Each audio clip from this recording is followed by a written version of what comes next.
ओम गुरुवे नमः।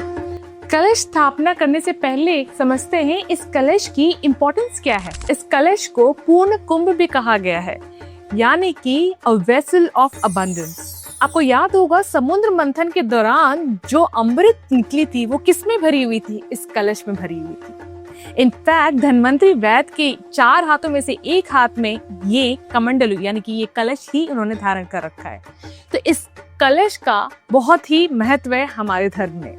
इनफैक्ट अगर आप राहु से पीड़ित है, राहु की महादशा अंतरदशा या फिर कोई से भी राहु से पीड़ा है आपको, तो ये कलश स्थापना आप अपने घर में जरूर करें। सबसे पहले आपको बनाना है अष्टकमल इन अक्षत से। इस अक्षत को यहाँ रखना है, इसको ऐसे गोल स्प्रेड करना है और फिर इसमें 4 बड़ी लाइन बनानी है, 1 2 3 4, जो कि बन के निकलेंगे 8 पेटल्स ऑफ लोटस। फिर इसके बाद आपने ऐसा मिट्टी का वेसल रखना है।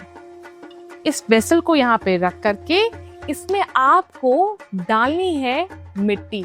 अगर आपको गंगा की मिट्टी मिल जाए तो क्या ही बात है। फिर इसमें आपको डालने हैं कुछ जौ।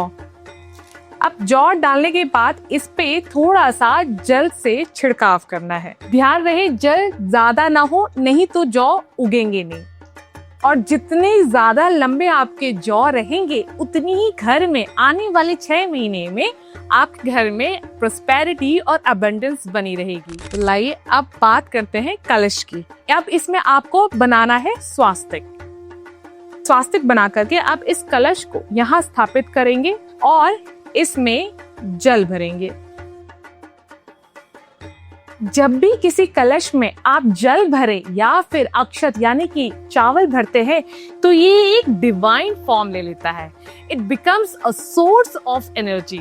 इसीलिए इस कलश को हम सोर्स ऑफ अबंडेंस भी कहते हैं। अब इस कलश में आपने डालने हैं 1 सुपारी, 1 हल्दी की गांठ, 2 इलायची और 5 लौंग और साथ में 1 कमल बीज और आखिरी में 1 सोने का सिक्का आप कलश में डालेंगे। और जब नवरात्रों का समापन होगा उस टाइम इस सिक्के को आप अपने लॉकर में रखेंगे ताकि आपके घर में धन संपदा बनी रहे। अब इस कलश पे हम मौली बांधेंगे। मौली, जब भी आप किसी चीज पे मौली बांधते हैं तो वो चीज एक प्रोटेक्टिव एनर्जी जो कि हमें बुराई से, इविल एनर्जी से बचाती है। इसे हम अग्नि भी कहते हैं।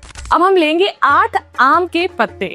इन पत्तों पे टीका करेंगे, एक पत्तों को। ये जो कलश है इसे हम पंचभूता भी कहते हैं, क्योंकि ये कलश जो है वो अर्थ एलिमेंट है, पृथ्वी तत्व है।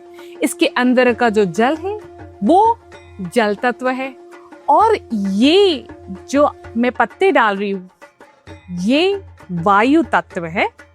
और आप ध्यान देंगे ये जो मौली मैंने बांध रखी है वो अग्नि तत्व है।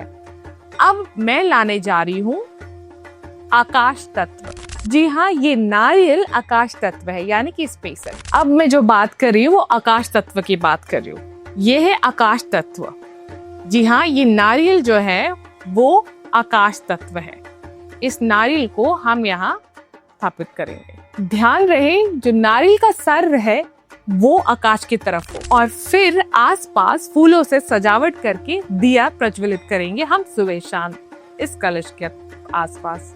चाहे हम बात करें पंचभूतास की या फिर चक्र की, तो ये जो कलश है मूल धारा से शुरू होकर के ये आपका क्राउन चक्र तक जाता है।